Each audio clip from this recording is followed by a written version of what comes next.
नमस्कार मित्रों, red over green के नए संस्करण के साथ मैं कर्नल राठौर। आज मेरी मुलाकात हुई नेशनल वॉर मेमोरियल पर कर्नल PS गणपति से। महावीर चक्र विजेता हैं और बातों बातों में उन्होंने बताया कि आज 25 नवंबर 1987 को उनकी बटालियन के मेजर रामास्वामी परमेश्वरन ने परमवीर चक्र आप पवन के दौरान श्रीलंका में जीता था। श्रीलंका का जाफना पेनिनसुला, जहां 8 महार ने 1987 में अक्टूबर नवंबर के महीने में Liberation Tigers of Tamil Eelam के खिलाफ युद्ध लड़ा था। जमीनी हालात और कुछ लैंडमार्क इस मुताबिक हैं। ये इंडियन ओशन है और जाफना से चलती हुई एक कोस्टल रोड कांके संतुराई और पालेल जाती है और इसी तरीके से एक इनलैंड रोड जाफना से होते हुए कांके संतुराई को जोड़ती है। यहाँ पड़ने वाले कुछ गांव और कस्बे इस मुताबिक हैं: कांथारोडाई, चुन्नाकम, मरुथाना माडम, इनुविल, सुथुमलाई, अन्नाई कोटाई, मनीपाई और उदुविल। उदुविल में 8 महार का बटालियन हेडक्वार्टर था और 8 महार ने अन्नाईकोटाई, मरुथानामडम और कांथारोडाई में काफ़ी बड़े ऑपरेशंस किए। जरा कल्पना कीजिए कि एक ऐसी भी बटालियन है भारतीय सेना की जिसके पास एक परमवीर चक्र, एक महावीर चक्र और 3 वीर चक्र एक ही ऑपरेशन से हैं, और वो बटालियन है 8वीं बटालियन महार रेजिमेंट। तो आज मेरे साथ हैं कर्नल PS गणपति। सर, आपका स्वागत है और मैं चाहूँगा कि आप रेड ओवर ग्रीन के दर्शकों के लिए अपने बारे में थोड़ा बताएं, अपनी बटालियन के बारे में थोड़ा बताएं और मेजर रामास्वामी परमेश्वरम के बारे में थोड़ा बताएं। नमस्कार दोस्तों, मैं कर्नल PS गणपति 8वें महार में कंपनी कमांडर का काम कर रहा था 1986 से लेकर 1988 तक। 1987 में जब श्रीलंका और इंडिया और LTT के बीच में एग्रीमेंट साइन किया गया था 29 जुलाई 1987 को, तब हमारा पलटन जो कि 54 ड्यू के 91 ब्रिगेड में थे, हमें फौरन श्रीलंका में जाने का आदेश दिया गया था। तो उसी दिन हमारा पलटन तिरुचिरापल्ली में जो पोजीशन था उस वक्त एक्सरसाइज के लिए वहाँ से लिफ्ट किया गया है और जाफना में लैंड किए थे। आप एक्सरसाइज से डायरेक्ट जाफना चले गए? बिल्कुल, एक्सरसाइज के लिए गए थे और वो कलेक्टिव ट्रेनिंग के लिए वहाँ से हमने लिफ्ट करके जाफना में भेजा गया। फिर जाफना में क्या हुआ सर? जाफना में उधर जाने के बाद हमारा का टास्क था कि श्रीलंकन आर्मी और LTT के बीच में जो लड़ाई हो रहा था इनको कम करें और वहाँ शांति स्थापना करें। ये था उन दिनों के उद्देश्य।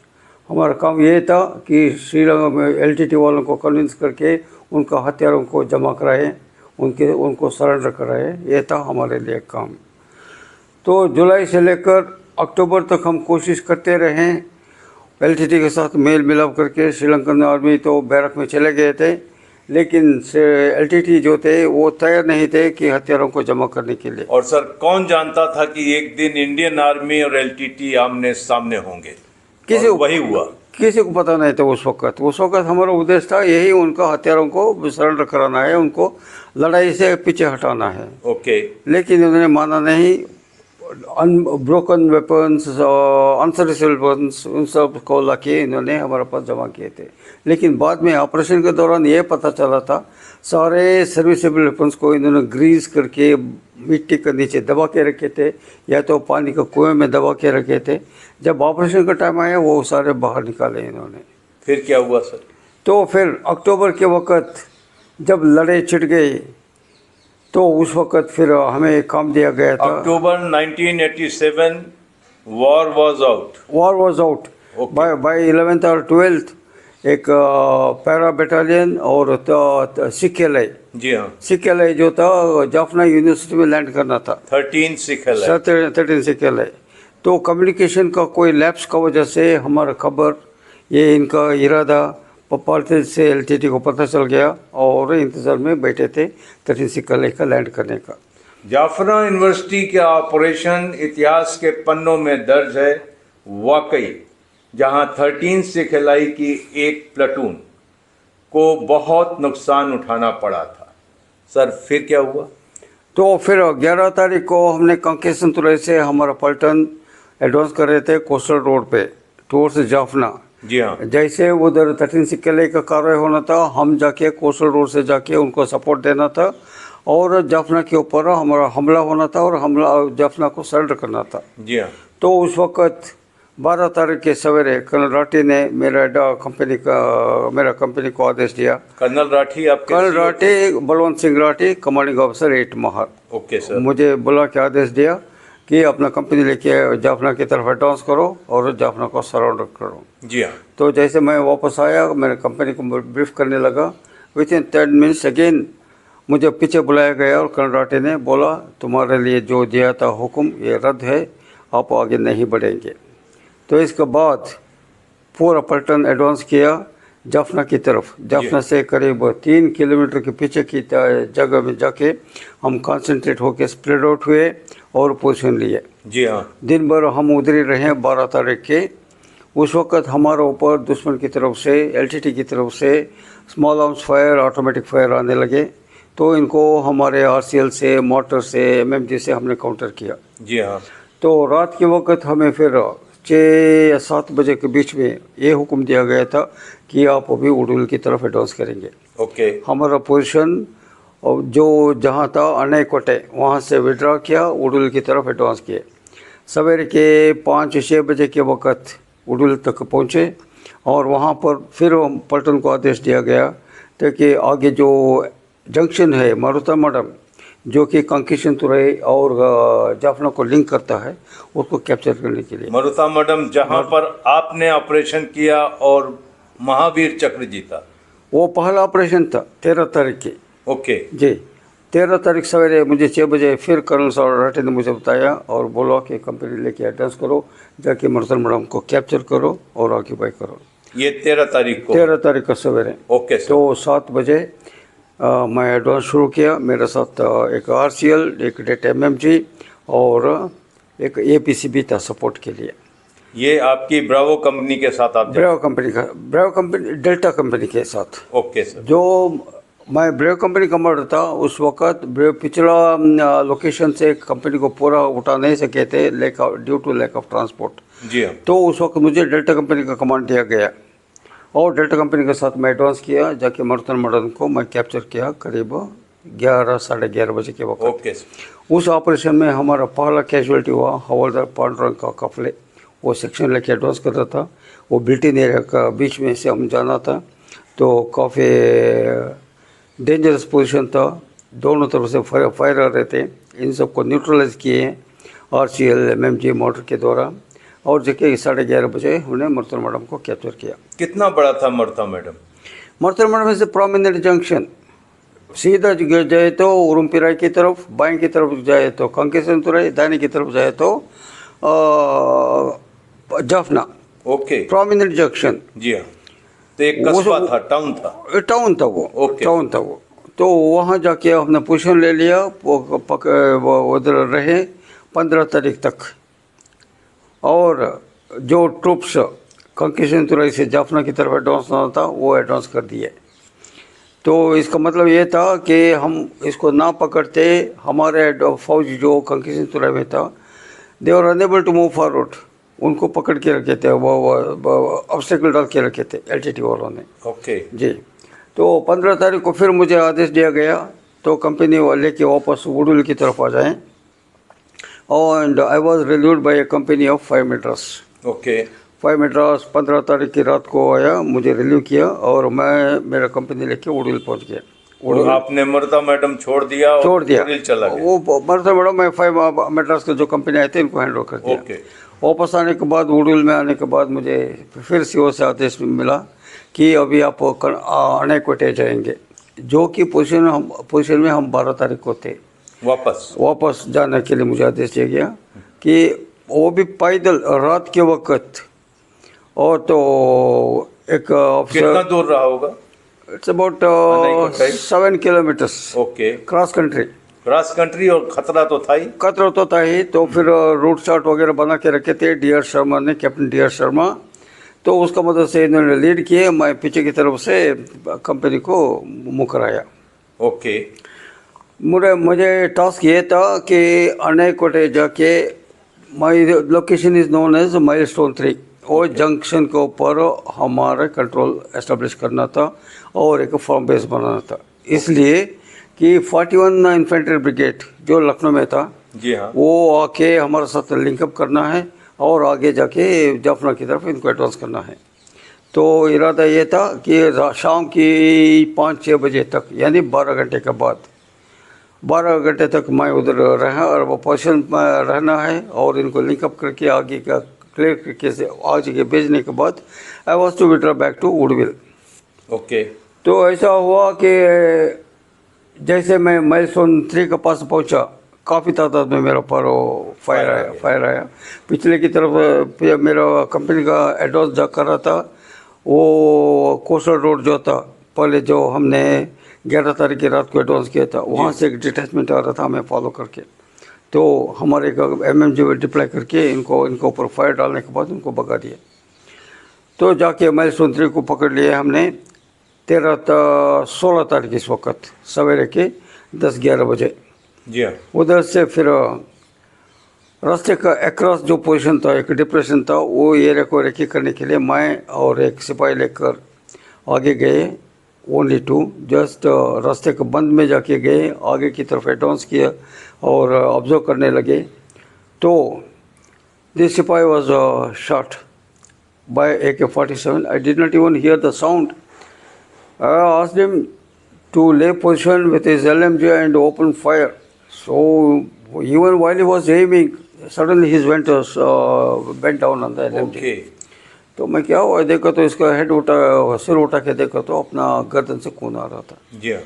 तो without sound bullet had pierced him, AK-47 from the distance. Okay. So there I brought this Jawan back into the company position, and I had to dig up, do the defense, so and secure my position. Time था इस वक्त दोपहर का 1-1:30 बजे और 5 घंटे का इंतज़ार था। 5 घंटे तक 5 बजे तक लिंकअप के लिए ओके पोजीशन हम संभाल के रखे थे। उस वक्त नवाली की तरफ से, नवाली और Nallur temple, that is northern side of this Anaikoddai junction, जी हाँ, वहाँ से मेरे ऊपर कंपनी के ऊपर काफ़ी तादाद में फायर आ रहा था। जी हाँ। तो मेरा आदेश था कि सिर्फ 12 घंटे के लिए मैं उधर रहना। इसी वजह से I was order to take only administration for a day and just the pouch ammunition. तो शाम के 5 बजे तक तो मेरा ammunition almost finish sort of thing, just at very limited एमिनिशन।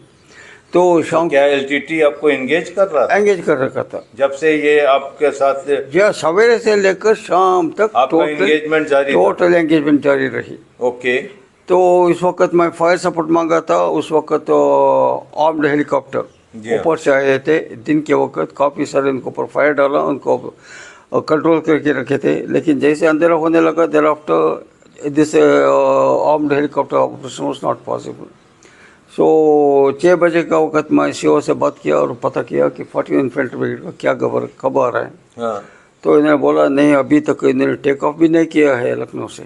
Okay. तो इस वक्त इस वजह से वो आने तक का आपको उधर रुकना पड़ेगा। मैंने बोला मैंने तो चला था पाउच एमिनिशन के साथ, तो मेरे पास अब एमिनिशन नहीं है, immediately I want ammunition replacement. Okay. तो रातों रात इन्होंने कैप्टन सुनील चंद्रा को एक पेट्रोल के साथ एमिनिशन लोड भर के कैरी करके भेजे थे। पेट्रोल आ गई आपके पास? पेट्रोल वो 17 तारीख को सवेरे आया। 16 तारीख की रात के बाद क्या हुआ, जब इन्होंने फायर करते रहे, मेरे पास एमिनिशन का कमी की वजह से मैं भी फायर बिल्कुल कंट्रोल कर दिया।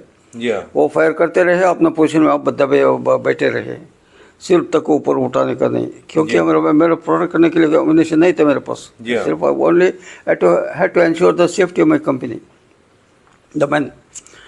तो शाम को करीब 7:30-8 बजे के वक्त मेरे पिछले पोजीशन से, जहां मैं रखी करने के लिए गए थे दिन के वक्त, जी हाँ।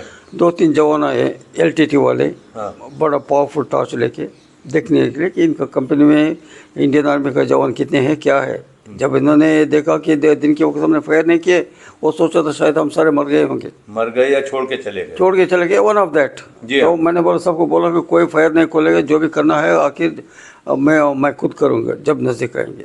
जैसे करीब मेरे पास 10-15 गज तक आए, एक स्टन का बर्स्ट मारा मैंने, विच दे डिड नॉट एंटिसिपेट और expect. Out of the 3 or 4 people, 1 spot death हो गया, बाकी सारे दौड़ गए पीछे। जी हाँ। तो इसका बाद रात भर अंधाधुंध फायर शुरू हो गया, 8 बजे से लेकर 10 बजे तक ऐसा फायर हुआ कि we could not do anything except control vertical protecting ourselves. वो जगह का पोजीशन भी ऐसा था ऑब्जर्वेशन के लिए, तो बाहर से we were protected, but fire the obstacle those whatever the आपने कवर वी किसी तरीके से रात गुजारी। वहाँ पर मैं आ रहा हूँ, सब और कहते हैं। हाँ। तो बंद था, खेती का चारों तरफ ये क्या बोलते हैं, कैक्टस, जी हाँ। इसका फेंसिंग था, जी हाँ। उसके पीछे हम रहे। हाँ। तो जैसे इनका फायरिंग तेज हुआ, तो मैंने बोला सीओ को, मुझे now I want mortar fire support, because people are approaching me and coming to closer and closer, attack कर सकते हैं। अटैक कर सकते हैं। साथ ही साथ ये भी बोलने लगे कि सरेंडर करो, with megaphone sort of thing. अच्छा, LTT ने ये भी डिमांड किया कि आप सरेंडर करो, we look after you, we will not harm you. Okay. I said, this is too much. Then I asked for mortar fire, but मेरा battalion का मोटर का रेंज से बाहर था, 5000 मीटर से ज़्यादा था ये। जी हाँ। तो बाजू में फर्स्ट मराठा था जाफना फोर्ट में। जी हाँ। तो इन्होंने फिर ब्रिगेड का द्वारा फर्स्ट मराठा को आदेश दे के उधर से मुझे फायर सपोर्ट मिला। साथ ही साथ 831 लाइट रेजिमेंट वो जो थोड़ा दूर में था, उनका भी 120 मिलीमीटर का मोटर फायर तो आया। आपको 81 मिलीमीटर मोटर और 120 मोटर दोनों का सपोर्ट दोनों मिले रात में। तो फायर कौन डायरेक्ट कर रहा था? Captain Sharma. I told Captain Sharma, you conduct the fire now, you control the fire, direct the fire. So this fire support continued from about 8:30 till about 10:30. लगातार फायर मेरे कंपनी के चारों तरफ। और LTT देखो, जैसे ये मोटर फायर स्टार्ट हुए तो वो इफेक्टिव होने लगा। I was protected but they could not, because they were in the open, they started running away. जी हाँ। सो 10 बजे तक फिर जब ये प्रेशर कम हो गया, देन मोटर फायर्स वर स्टॉप्ड। जी हाँ। सो रात भर हम विजिल में रहे, ड्यूटी में रहे, और सवेरे 17 तारीख को करीब 7 बजे कैप्टन सुनील चंद्र अपना पेट्रोल लेके पहुंचा। वो भी, उनका भी LTT से एनकाउंटर हुआ था रात के वक्त, रास्ते में जब आपको अम्युनिशन लेके आ रहे थे। मुझे अम्युनिशन लेके आ रहे थे, उनका भी एनकाउंटर हुआ। 1 or 2 men were wounded also. Yet they managed to reach my company.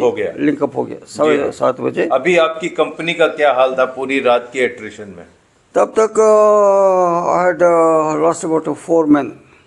एक आपने शुरू में सुबह जब आप सुबह, वो तो मर्तन मैडम का था वो। अच्छा। वो 13 तारीख का। हाँ। ये अभी 16 तारीख है। 16 तारीख। This is the second operation. This is known as the operation of Anaikoddai. Anaikoddai में night 15-16 I lost 4 men and about 5-6 wounded. Critical situation. Situation was very critical. Okay. But once Captain Sunil Chandra's petrol came in and I got ammunition, वो situation थोड़ा improve हुआ। Okay. तो इसके बाद दिन भर fire चलते रही, हम भी रिटेलिएट करते रहे। तब जैसे फिर एम्यूनिशन स्टॉक कम होने लगा, then they started dropping the ammunition from helicopter. Okay. तो this continued from 17th morning till about 18th evening. Fire was there. वो फायर करते, हम फायर करते। हमारा फायर कितना इफेक्ट होते हैं हम नहीं पता, शायद हमारा MMG वॉज इफेक्टिव। जी हाँ। सो एक बार 17 तारीख को आफ्टरनून को और 18 तारीख के आफ्टरनून को भी हेलीकॉप्टर का मुझे फायर मिला, मतलब गनशिप आया। गनशिप। ओके उससे मेरा सिचुएशन काफ़ी अच्छा रहा। तब तो मेरा कैजुअलिटी जो बहुत हो गया था, 10-11 आदमी मर गए थे, about 26 wounded। My company strength was about 67 to 70। जी हाँ उसमें से आप समझ लीजिए अभी 11 और 126 आदमी माइनस हो गए 37। I was hardly left about 30-35 man thereafter. So even they had a problem of lifting my casualty. Finally, I had to speak to CO. CO said, "I am unable to do anything. You speak to commander." So I called, I requested commander to come on the line. I spoke to him. Sir, the situation is very critical. Do something about it. At least lift my casualties. They started developing maggot. It was the month of October. जी हाँ पानी का humidity वगैरह था उसमें मिट्टी में, इसका वजह से क्रिटिकल सिचुएशन। जी हाँ So 19th morning, they managed to bring the MI7 helicopter. Okay वो ला के इसको लिफ्ट किया। उस वक्त वुंडेड को भी मैं भेज दिया। उस फायरिंग के दौरान MI7 हेलीकॉप्टर उतरा और लेके गया फैक्ट्री। वे फायर के दौरान कुछ हमने कंट्रोल कर लिया। फिर ओके MMG था, एमिनेशन काफ़ी आया था, इस वजह से no problem. Helicopter conveniently land in the middle of the company and lift the man and go away. So you lifted the dead and wounded both. Yeah. Okay. No, that was not taken. That was in situation in the location only. Location. Wounded were lifted up. Okay. In between 16th शाम को जो 41 brigade आना था, they linked up by about 4 o'clock on 19th morning. Link up should have taken place in about 12 hours. Effected happened only after 72 hours. Okay. So this was the casualty state, that was the operation.